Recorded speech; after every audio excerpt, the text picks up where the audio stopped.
Bili natin May 3. Opo. Ngayon, October 12. Ang tagal na sir, dapat chinek mo na sa Opo, sir. kasa na Ay, makuha sir, mo yung sir. ORCR saka yung plaka. Oh, sir. May license ka dyan sir? Meron po. Pakilabas. Ay, siya na, sir. Boss. Nag-tourist na kami, sir, eh. Boss, eh. Oh. Tapos ganyan, naka-sleeper pa Oo. kayo. Safe ba yan pag nagra-rides ka sir? Yung ano lang, sorry. Basta Baguio, sir, eh. Oo nga, pupunta kayo ng Oo, isang lugar. Oh, boss. Safety ang Opo, isipin number natin one. na. Number one. Wala kang sapatos na dala.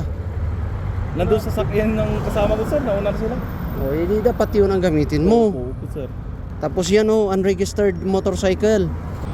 Gusto kong mag-tour kasi dito, sir, eh. Sa Baguio. Walang problema sa kung gusto nyong pumunta sa aming lugar. Pero meron tayong batas which is applicable entire Philippines. Meron din kaming ordinansa sa Baguio na applicable sa amin.